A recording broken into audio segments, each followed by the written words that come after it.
राम राज्य हमने किसने अनाउंस किया? मोदी ने नहीं, आडवाणी ने नहीं, अटल बिहारी वाजपेयी ने नहीं, राजीव गांधी ने अनाउंस किया अयोध्या जाके अपने इलेक्शन से पहले कि राम राज हिंदुस्तान में हम लाएंगे। सुलह हुदैबिया भी हुई थी, उसमें रसूल ने क्या कुछ नहीं कंसीड कर दिया था। बिल्कुल लेकिन वो सुलह थी क्योंकि वो लोग सुलह चाहते थे और उन्होंने कंसेशंस किए, लेकिन ये सुलह नहीं चाहते। इसलिए कोई भी फॉर्मूला लाना हिमाकत है, वक्त जाया करना है, समाखराशी है आपका। ये महज आपकी बात को लेके उसको तोड़ के फिर एक बहस को आगे ले जाएंगे, लिहाजा आप मौका न दें।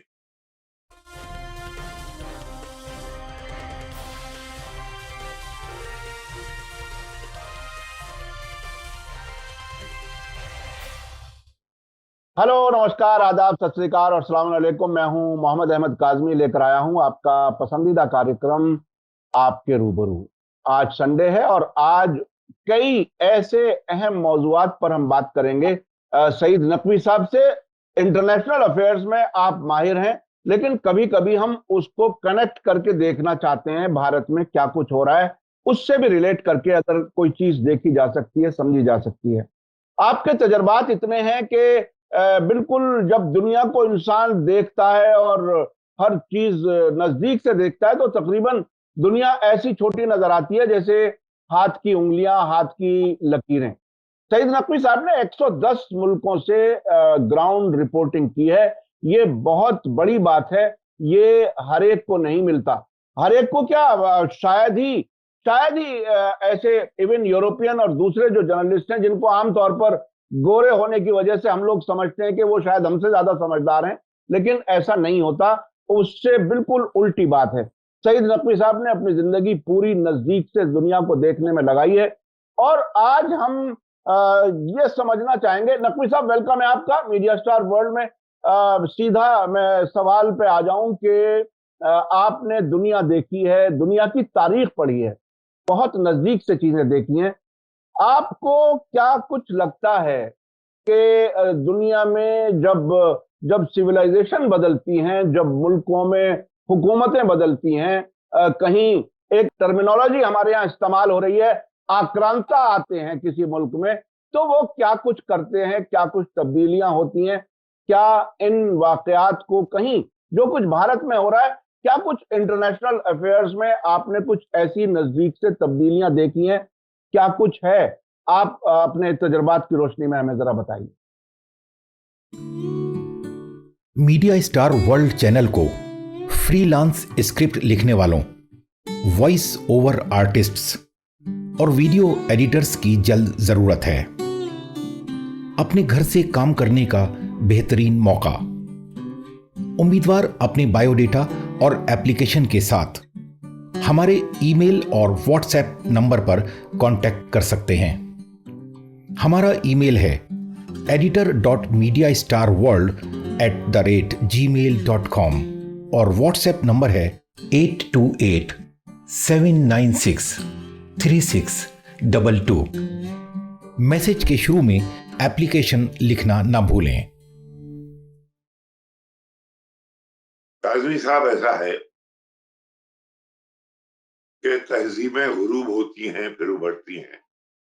ये एक कायनात का, बल्कि इकबाल की बड़ी जबरदस्त नज़्म है।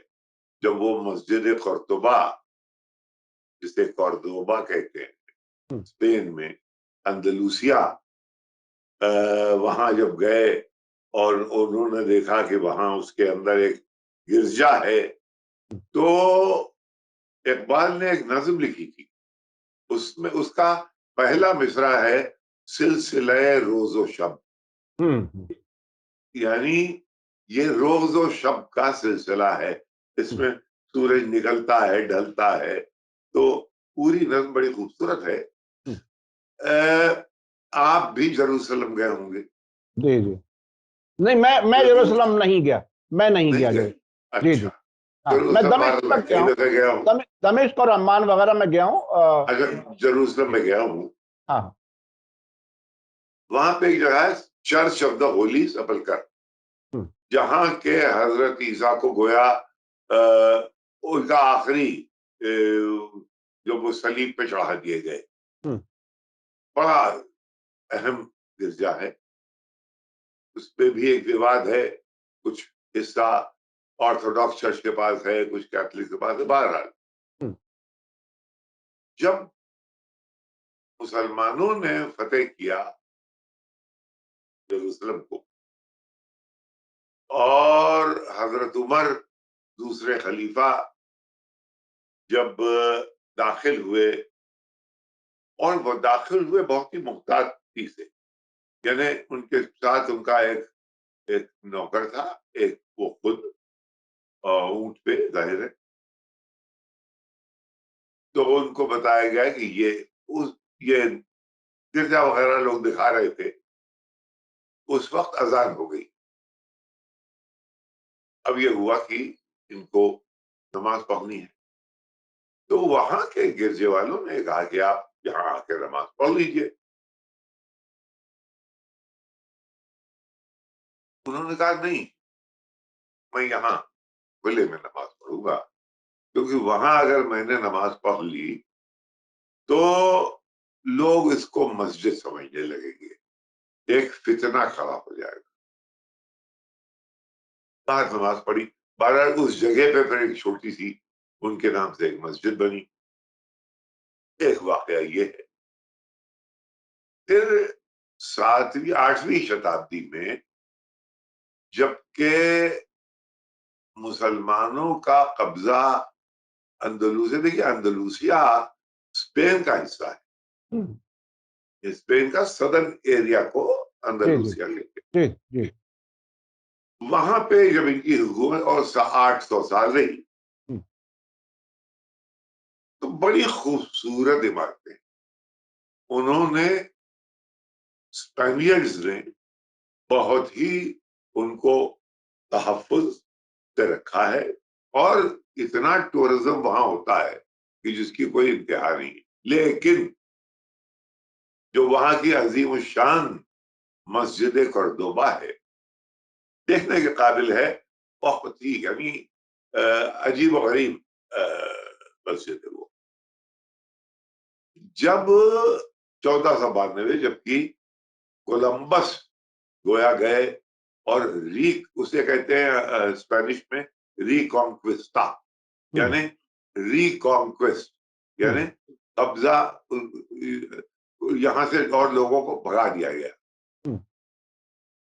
उस जमाने में जो जबरदस्तियां हुई हैं उसको कहते थे, वह सबसे ज्यादा वो हुआ उनका जो मुसलमानों का, क्रिश्चियंस का, मुसलमानों पे नहीं था, वो यहूदियों पे था। यहूदियों को इस तरह से परेशान किया है कि सड़क पे वो पायजामा पहन के नहीं चल सकते थे, तकरीबन बरहना चले, और दुनिया भर की सुअर खाएं। भाई यहूदी और मुसलमान दो सुअर नहीं खाते, लेकिन ये था कि सुअर जरूर खाएं। अब ये सब इस किस्म की हरकतें की। पर मुसलमानों ने जो वहां पे मस्जिद जो बनाई थी, उसके रिकॉन्क्वेस्ट जब हुआ, ये सब हरकतें हुई, तो उसके अंदर एक गिरजा बना। यानी आप बताइए, इतनी बड़ी वो मस्जिद रही होगी कि उसके अंदर एक बहुत बड़ा गिरजा, वो एक अंदर की तरफ अभी मौजूद है। बाकायदा वहां प्रेयर्स होती। अगर मुसलमान आप हैं तो जाहिर है आपको अच्छा ना लगेगा, लेकिन अगर आप यहूदी हैं और आप क्रिश्चियन हैं तो आप कहेंगे भाई ये तो हमारा राइट है, ये तो इन्होंने यहाँ पे हमें कॉन्कर कर लिया था स्पेन से, तो वो अभी वहां मौजूद है। क्या अच्छी बात है, मैं कोई कमेंट नहीं कर रहा हूं। जी। अब आप आ जाइए इस्तांबुल। इस्तांबुल में जब सुल्तान महमद ने कॉन्कर किया कॉन्स्टेंटिनोपल, तो वो उधरों का तरीका ये था कि भाई उसी उसको तोड़ा नहीं उन्होंने, उसी को एक एक उसी के अंदर ताकें वगैरह लगा के, कुछ तस्वीरें लगा के, और उन्होंने मस्जिद उसको बना ली। वहां मस्जिद होने लगी, नमाज होने लगी। फिर आप हिंदुस्तान में लोग गांधी जी के हवाले से खिलाफत मूवमेंट को तो जानते ही हैं। फिर जनाब अली खलीफा वही थे इस्तांबुल में। फिर आए आपके मुस्तफा कमाल पाशा अतातुर्क, जबकि वो एक गोया अंपायर को श्रिंक करके उन्होंने मॉडर्न टर्की बनाया। तो उनके दिमाग में ये था कि तुर्की को यूरोप का हिस्सा बनाएंगे, और टर्क्स को वो ये तकरीबन यूरोपियन समझते थे। बहुत से रिफॉर्म्स लाए, मसलन ये कि अब एक जूता पहन के नमाज पढ़ सकते हैं सर्दी में, यही रिफॉर्म था। पूरी उन्होंने अपना जो लिपि थी, जो उनकी स्क्रिप्ट थी, वो बदल दी। और इस किस्म के बहुत से, साथ साथ उन्होंने ये कहा कि यूरोप पे ये खड़ा हुआ है ये मस्जिद, ये जो पहले उनका एंशिएंट चर्च था, अब मस्जिद है, ये हमेशा यूरोप को खटकेगी, यूरोप को अच्छी नहीं लगेगी। उन्होंने उसको फौरन यानी कि बर्बाद नहीं किया, लेकिन उन्होंने उसको एक बहुत बड़ा म्यूजियम बना दिया। अब वो म्यूजियम जो है वो बाइजेंटाइन जमाने का, यानी जो लोग पहले जो हाल था उसका, उसको लोग आके देखें कि ये तब इसमें क्या क्या तब्दीलियां आई हैं। और ये इस तरह से कई साल चला वो। अब देखिए तारीख भी क्या मोड़ लेती है। कॉन्स्टिट्यूशन ऐसा था तुर्की का, यानी सेकुलरिज्म के बगैर, अगर लफ्ज सेकुलरिज्म दुनिया में न हो तो वो अतातुर्क का कॉन्स्टिट्यूशन पढ़ना पड़ेगा वो समझने के लिए कि मजहब से उसका कोई ताल्लुक। प्राइम मिनिस्टर का दफ्तर जो था वो कंट्रोल करता था रिलीजियस अफेयर्स को, कि आप क्या करेंगे, मस्जिद में क्या पढ़ेंगे वगैरह वगैरह, वो सब इट वाज ऑल कंट्रोल्ड। मुसलमान मुल्क था, लेकिन वहां भी ये हालात थे। अम्मान में यही था, वो तो आप देख चुके हैं। अरे सब सऊदी अरब में भी ऐसा ही है। हाँ बस वही वहां से भी जुमे के खुतबे मिनिस्ट्री से जाते हैं लोगों, वो आजादी से नहीं बोल सकते। तो यहाँ ये हुआ तो उसने कहा कि ये इनको यूरोप को खटकेगा। अब तारीख, अब जरा सीन कट होता है। मैं उन दिनों में अब्दुल्ला गुल से मिला, जो कि बाद में प्रेसिडेंट हुए, और उन्होंने उनका इंटरव्यू मेरे पास है रखा हुआ, कि उन्होंने उन दिनों में जो कुछ कहा वो अगर देखें तो उन्हें खुद बड़ी हैरत होगी। अब्दुल्ला गुल वगैरह ने और अर्दोगान ने मिलके, खैर पार्लियामेंट में हुल्लड़ हुआ, और अरबकान को फौज गार्डियन थी उस कॉन्स्टिट्यूशन, तो अरबकान साहब को जाना। तो गोया एक पॉपुलर मूवमेंट हट गया, जो कि इस्लामियात जिसके अंदर थे, वो वहां की सेकुलर फौज ने उसको हटा दिया। लेकिन एक तंजीम तो बन चुकी थी। अब जो तंजीम बन चुकी थी वो, उसने अपना नाम बदल लिया और वो अंडरग्राउंड चली गई। ऊपर निकली तो ये एर्दोगान साहब की जो पार्टी है, उन दिनों में अब्दुल्ला गुल इनके साथ थे, ये पार्टी निकल के आई और इन्होंने अपना नाम बदल लिया। ये कुछ सामने दिखा रहे थे, कुछ तो वही सेकुलर कॉन्स्टिट्यूशन और ये वो, उसमें ये पर ऊपर आ गए। इनको एक मौका मिल गया, और वो इन्होंने क्या किया कि उसी जमाने में इराक की वॉर शुरू होने वाली थी 2003 अप्रैल में। डोनाल्ड रम्सफेल्ड ने अनाउंस कर दिया कि हमारी फौजें तुर्की के शुरू जाएंगी। मौका मिल गया अर्दोगान साहब को, उन्होंने कहा कि ये हम नहीं होने देंगे। वो जानते थे कि मुसलमानों ने एक तो रिएक्शन था उसके खिलाफ, जो जो वेस्टर्न पावर्स ने अब बर्दाश्त किया सरायेवो के साथ, और दूसरे ये कि जो अरबकाल की हुकूमत हटवा दी। ये जितने जनरल थे ये सब वेस्टर्न कैंप में थे। तो उसने अमेरिका को नहीं जाने दिया। अमेरिकी फौजी आगे साहब इतनी बड़ी कुव्वत के साथ, ये तो बिल्कुल अमेरिका का नेटो का हिस्सा, ये अमेरिकी फौजों को नहीं जाने दे रहा है। हाँ, लोगों के अंदर एक लहर दौड़ गई। फिर ये इसराइल के खिलाफ हो गए। वो मरमरा जहाज का जो किस्सा था, कुछ इन्होंने मदद भेजी थी पैलेस्टीनियंस को, वहां इजरायली फौजें आ गई जहाज के अंदर, लोगों को मारा, और उस पर इन्होंने रिश्ता तोड़ दिया इसराइल के। ये दो इन्होंने कदम ऐसे लिए कि साहब यहाँ इलेक्ट्रीफाई हो गया मुल्क, और ये क्या ऐसे दिन दूनी रात चौधी इनकी तरक्की होगी। एक फॉर्मूला बन गया था मुसलमान मुल्कों में लीडरशिप को कैसे मजबूत करे। अब ये धीरे धीरे ये खुल के गोया अपने आप को इन्होंने जो थे वो बंदे लगे। यानी इनकी ज़ौजा ने हिजाब पहनना शुरू कर दिया, हिजाब जायज हो गया, जो चीजें मना थी वो सब धीरे धीरे आने लगी। और वो मस्जिद जिसको कि अतातुर्क ने एक म्यूजियम में कन्वर्ट कर दिया था। देखिए, अतातुर्क की किसी चीज को छूने की ताब किसी पे नहीं थी, हिम्मत नहीं थी, लेकिन इतना जबरदस्त मास सपोर्ट मिल गया था अर्दोगान को कि इन्होंने वो भी कर दिखाया। इन्होंने कहा कि यहाँ पे मस्जिद है, और ये मस्जिद थी, मस्जिद होगी। अब मुझे नहीं मालूम कि अच्छा किया या बुरा किया, बहरहाल ये कि उन्होंने मस्जिद को रिस्टोर कर। तो कहने का मतलब ये है कि इस किस्म के नशेब व फराज, उतार चढ़ाव तारीख में आते हैं।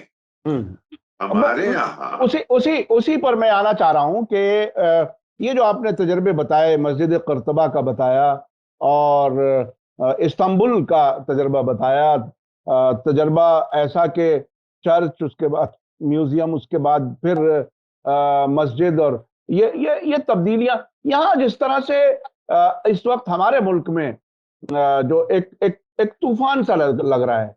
अभी ज्ञानवापी मस्जिद का मामला 2-3 जगह अदालतों में है, तो मथुरा का भी शुरू कर दी बात, उसके बाद 3000 मस्जिदों की बात शुरू कर दी। इस बीच में अब आप एक इतने दुनिया के तजर्बात की रोशनी में आप क्या कहना चाहते हैं? क्या हो सकता है, क्या हल हो, कैसे मुल्क तरक्की की तरफ जाए, नफरत ना बढ़े, क्या कुछ किया जा सकता है? ले सांस भी आहिस्ता, ये नाजुक है बहुत काम, आफाक की इस कार गए शीशा गरी। इस नजाकत के मामले को आपने छेड़ दिया है कि उसमें सच भी कहना है और किसी से टकराना भी नहीं है। अब ये कैसे हो,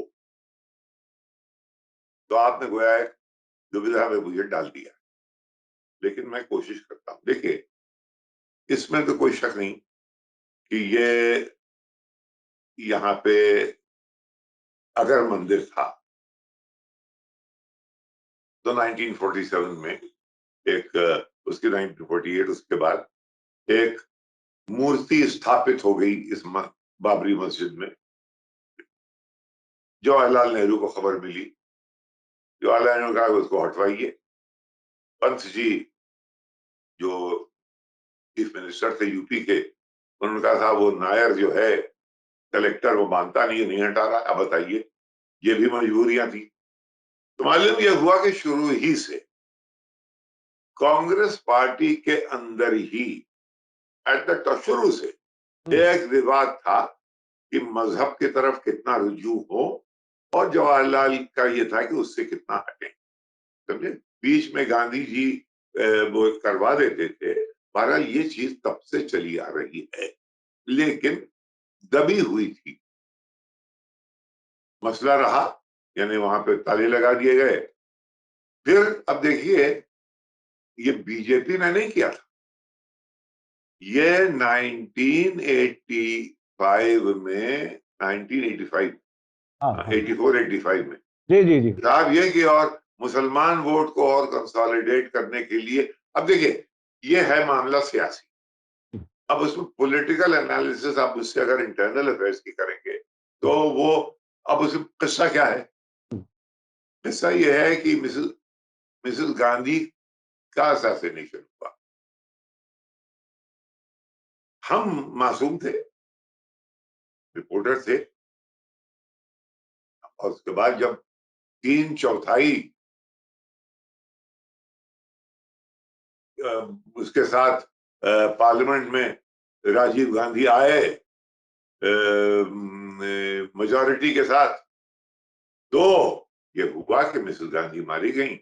उनकी सिंपैथी का जो वोट है वो राजीव गांधी को मिला है। पार्टी के अंदर ये थिंकिंग नहीं थी, और ये मुझे बताया उन दिनों में गाडगिल साहब थे, बड़े अच्छे पढ़े लिखे आदमी थे, सोच समझ के आदमी थे, मेरे बड़े दोस्त का, मुझसे बुजुर्ग थे, लेकिन मुझे बहुत सराहते थे, बात करते थे, कहते थे भाई एक बात हिंदू के दिमाग में आ गई है कि मुसलमान पैम्पर किया जा रहा है। अब वो मुसलमान कितना पैम्पर किया जा रहा था वो तो 2005 की सेक्शन कमेटी रिपोर्ट से वाजे हो गया। बहरहाल मतलब कहने का ये है कि इंटरनल असेसमेंट ये था कि ये सिंपैथी वेव नहीं थी, ये हिंदू कंसोलिडेशन था अगेंस्ट माइनॉरिटी कम्युनलिज्म। वो कौन सी? क्योंकि उनके सिख बॉडीगार्ड्स ने मारा था, और मामला भिंडर वाले और पंजाब का जो मिलिटेंसी चल रही थी उसका था। लिहाजा ये हुआ कि ये सिंपैथी नहीं थी, ये हिंदू का, ये कांग्रेस का असेसमेंट है। और उस बीच में इन्होंने सोचा कि साहब शेख भी खुश रहे, शैतान भी नाराज ना हो। एक तरफ आपने शाहबानो का वर्डिक्ट बदल दिया, समझे साहब, और दूसरी तरफ आपने जाके वहां ताले तोड़ दिए, खोल दिए कि यहाँ लोग पूजा कर सकते। उसके बाद हजरत पहुंच गए वहां, 89 में शायद पहुंचे, वहां शिलान्यास करवा दिया। वो शिलान्यास का किस्सा मैं आपको बताऊंगा। फिर आपने वहां जाके अनाउंस कर दिया राम राज्य। हमने, किसने अनाउंस किया? मोदी ने नहीं, आडवाणी ने नहीं, इसने आपके अटल बिहारी वाजपेयी ने नहीं, राजीव गांधी ने अनाउंस किया अयोध्या जाके अपने इलेक्शन से पहले कि राम राज हिंदुस्तान में हमला है। फिर एक जबरदस्त बेईमानी की गई उस पे, शिलान्यास के मामले पे। वो है किस्सा जो मैं बताना चाहता हूँ। मैं दिल्ली, शिलान्यास होने वाला था। शिलान्यास क्या है? Stone laying ceremony, brick laying ceremony. Singhal साहब विश्व हिंदू परिषद के, वो कह रहे थे कि इलाहाबाद हाई कोर्ट ने एक स्टेक लगा दिया था कि इस जमीन जो है ये अभी डिस्प्यूटेड लैंड है, इस पे आप बिल्डिंग नहीं बना सकते। वो कह रहे थे कि हम वहीं शिलान्यास करेंगे। राजीव गांधी ने हुक्म दिया इनके थ्रू, अपने पंडित जी थे नारायण दत्त तिवारी, उनके जरिए कि भाई इसको जरा संभालो, और बूटा सिंह होम मिनिस्टर। अब देख लीजिए अब हुआ क्या। हुआ ये कि इन लोगों ने ये तय किया कि शिलान्यास जो डिस्प्यूटेड लैंड है, जहां की सिंगल साहब मांग रहे हैं, वहीं करवा दो। लेकिन खबर ये उड़ा दो कि शिलान्यास उस जगह हुआ जो कि डिस्प्यूटेड लैंड नहीं है। मैंने दोनों देखा, चश्मदीद सामने बैठा हूं। अब जनाब अली उसके बाद एक हंगामा हो गया, तो बात लीक कर गई। अच्छा, ये समझे थे कि ये सीरियस हैं। राजीव गांधी ये समझे थे कि हमारे सिंघल साहब सीरियस हैं इस बात पे कि वो चाहते हैं कि वहीं पे शिलान्यास हो जहां पे रामचंद्र जी प्रकट हुए थे। अगर ये चाहते तो राजीव ने करवा दिया था, खामोश रहते ना। उनको अपना पॉलिटिकल एडवांटेज उसमें से निकालना था। तय ये हुआ था कि वो खामोश रहेंगे। अग्रीमेंट ये था कि खामोश रहेंगे, आपका काम हो जाएगा, आप खामोश रहिए ना। उन्होंने फौरन एक प्रेस कॉन्फ्रेंस करे और प्रेस कॉन्फ्रेंस में उन्होंने अनाउंस कर दिया कि शिलान्यास वही हुआ है जहां हम चाहते थे। राजीव गांधी का उन्होंने शुक्रिया अदा कर लीजिए था। ये जो आजकल मुसलमान वोट वो कहते पीवी नरसिम्हा राव के जमाने में गया, ये तब से सरकना शुरू हो गया। अच्छा नकवी साहब, हल बताइए। हाँ, हल बताइए कि अब हल क्या हो, आप क्या कहना चाहते हैं? पहले मैं ये बात सुन लीजिए, 2 मिनट लगेंगे। चूंकि वक्त, ये हमारी वालदा ने एक बात कही कि देखो सही है, ये मस्जिद जो है ये कोई ये जामा मस्जिद तो है नहीं। मुसलमान काबे की तरफ मुंह करके चटाई बिछा ले, ये नमाज हो जाती है। हिंदू इसको कॉन्सिक्रेट करता है, उसके अंदर अपने आइडल्स को, तो वो एक दूसरी उसकी नवीयत है। इसलिए मेरे ख्याल में, ये उनका कहना था, मेरे ख्याल में ये इस पे लड़ाई न लड़ना चाहिए, क्योंकि ये मस्जिद फितना होगी, यानी ये झगड़े की मस्जिद होगी, ये मस्जिद फिर नहीं रहेगी। बिल्कुल यही बात हमारे घर के दोस्त भी थे, एक हमारी रिश्तेदारी भी उनसे थी, ये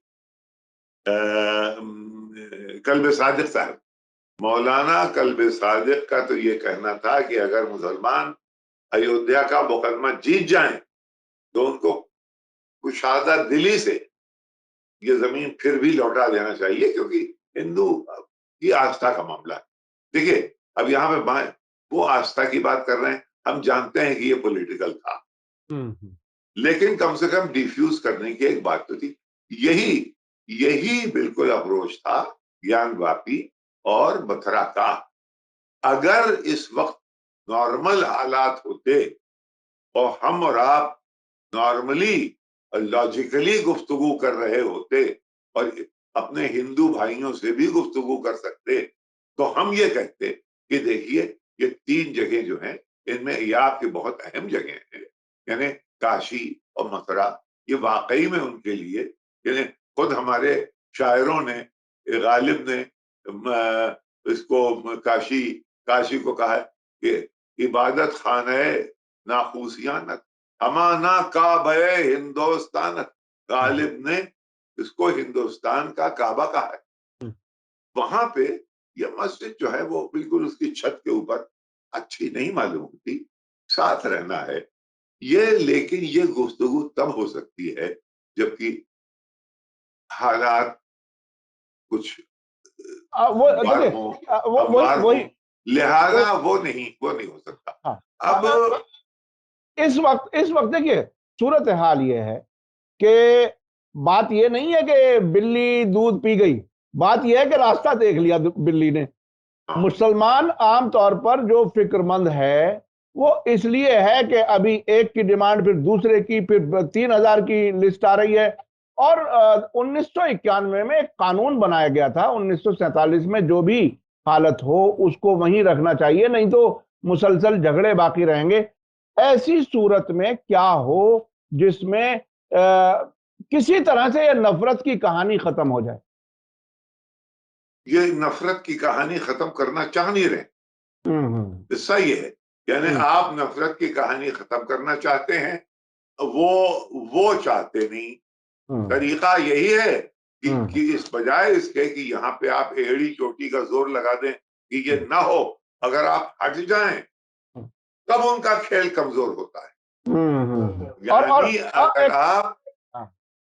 आप जरा सामने से हट जाएं और सिर्फ कहें कि हम सिर्फ ये सुप्रीम कोर्ट के ऊपर जा रहे हैं, हम हट, आप दिखाई ना दें, तो गोया जिसके खिलाफ वो पोलराइज करने की कोशिश कर रहे हैं मैक्सिमम लेवल पे।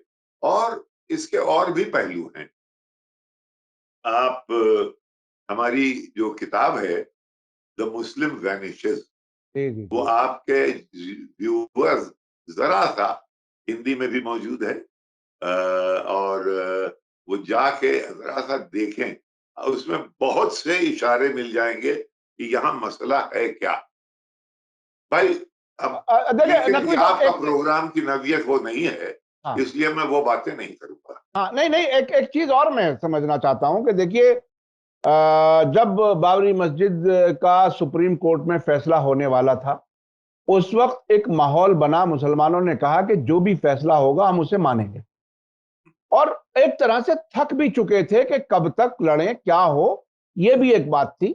और जो भी फैसला आया उसे मान भी लिया, कोई रिएक्शन उसके खिलाफ नहीं आया।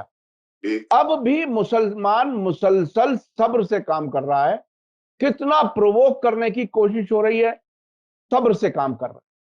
आप अक्सर बताते रहे हैं, सब्र की बात भी बताते रहे हैं, गंगा जमनी तहजीब की बात बताते रहे, लेकिन लेटली जो आपकी जो किताबें आई हैं उसमें जिस तरह से कहीं उस सेकुलरिज्म पर, या ये कहिए गंगा जमनी तहजीब पर, जो एक तरह से उसे धोखे की तरह से भी कभी कभी आपने उसका जिक्र किया कि शायद हम धोखे में थे। ऐसी सिचुएशन में बहुत ही मुख्तसर अगर आप कुछ बता सकें कि अब क्या कुछ हो, कैसे हो, कहां रुके, कहां जाएं। देखिए, ये तूफान तो बहुत तेज हो गया है, ये तूफान तेज हो गया है। इसने काफी हवा बहुत तेज है, तुंद है, और इससे लड़ने के लिए इसका कोई भी चारा नहीं है।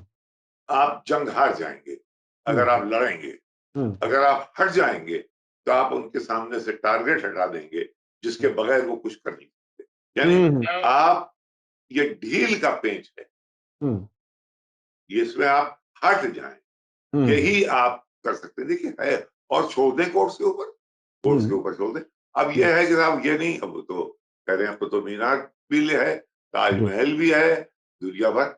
देखिए साहब, ये एक तो ये मामला है सियासी, और इस पे मैं और क्या कह सकता हूं सिवाय इसके कि मीर का एक दो शेर सुनाऊं। देखिए, बहुत से समाधान जब ना हो तो अच्छी बातें करो, इसका कोई समाधान है नहीं फिलहाल। लड़ाई नहीं। मौलवी साहबान अगर रोज बयान देंगे, अच्छा, टेलीविजन चैनल्स जो हैं उनको एक खेल मिल गया है, बाजारी का खेल। वो रोज एक आदमी को खड़ा करके एक कंट्रोवर्सी खड़ी नहीं, वैसे नकवी साहब, मौलवी साहिबान का मामला तो अब दूसरी तरफ हो गया है। अब अदालत के फैसले से एक हफ्ते पहले आधी रात को जाके मिलते हैं। अब ईद मिलन करते हैं तो उन्हीं को बुलाते हैं जिन्होंने बाबरी मस्जिद गिराई थी। अब रास्ते बिल्कुल मुख्तलिफ हैं। अब जब लोअर अदालत में जो मामला हल हो सकते हैं उसके लिए सुप्रीम कोर्ट जाते हैं ताकि अगले वालों का काम जल्दी से हल हो जाए। अब तो मौलवियों का मामला बिल्कुल मुख्तलिफ है। अब वो कहीं कोई उस तरह की बात है नहीं, ऐसा यानी आपको मैं शेर जो सुनाने जा रहा था, सुननी। जी बताइए। मीर तकी मीर का शेर है, तोड़कर बुतखाना मस्जिद तो बिना की तूने शेख। यानी तूने बुतखाना तोड़कर मस्जिद की नींव तो डाल दी, तोड़कर बुतखाना मस्जिद तो बिना की तूने शेख। बरहमन के दिल की भी कुछ फिक्र है तामीर की। ये बहुत बड़ी बात। तूने जब वो मस्जिद तोड़ी तो तूने दो चीजें तोड़ी, एक तो वो मंदिर और दूसरे उस पुरोहित का दिल जो वहां बैठ के पूजा करता था। जी जी जी। तोड़कर बुतखाना मस्जिद तो बिना की तूने शेख, बरहमन के दिल की भी कुछ फिक्र है तामीर की। अब देखिए ये इस किस्म के अगर मैं शेर आपको पढ़ूं, ये दरअसल आस्था थी। दरअसल ये आस्था थी, उसको उसकी गुंजाइश नहीं छोड़ी। इस वक्त ऐसा लग रहा है जैसे मैं कोई बेवक्त शहनाई बजा रहा हूँ, बिल्कुल ऐसा लग रहा है। तो पता नहीं है, इसमें यही है कि जरा सा पीछे हटिए, जिनको मौका मिल गया है, आप अगर उस पर बुलाए जाएं प्रोग्राम्स पे कि ज्ञान व्यापी के ऊपर, आप न जाएं, आप बस उनको बात कर लेने दीजिए, जो भी बात कर रहे हैं आप उसमें उनको ये गुंजाइश ना दीजिए कि काउंटर पॉइंट उनको मिले, क्योंकि काउंटर पॉइंट का मकसद ये है, वो चाहते ये हैं कि काउंटर पॉइंट मिलता रहे और ये खेल चलता रहे। अभी एक कमेटी है, एक कमीशन है, एक लोअर कोर्ट है, उसके बाद एक डिस्ट्रिक्ट कोर्ट है, उसके बाद अब ये 2024 तक तो यकीनन चलेगा, जबकि नेशनल इलेक्शंस है। जी। और उसके बाद भी चल सकता है, क्या पता। जी। बहुत बहुत तो इसकी शुक्रिया। लिमिट नहीं है। बस जी। आपको अगर बुलाया जाए टीवी के प्रोग्राम पे इन मामलों में डिस्कशन के लिए, तो आप उसमें ना जाएं। जी बिल्कुल। हाथ जोड़ लीजिए, यानी बुनियादी बात ये जो कर रहे हैं, क्योंकि कोई सेंसिबल बात हो नहीं सकती इस वक्त, सिवाय इसके कि मैं आपको सुना सकता हूँ शेर, एक और सुन लीजिए हुजूर, उसके बाद खेल खत्म, पैसा आज़म। जी। काबा भी कई दफे ढाया गया था, काबा भी एक दफा कई दफे तारीख में। काबा अगर ढाया तो क्या जाए गम है शेख, ये मिर्जा रफी सौदा का शेर है, गौर करे आप। काबा अगर ढाया तो क्या जाए गम है शेख, ये कसरे दिल नहीं कि बनाया ना जाएगा। ये दिल का महल नहीं है तो जब टूटा तो उसका जोड़ना नामुमकिन है। काबा तो कई दफे ढाया और बनाया गया।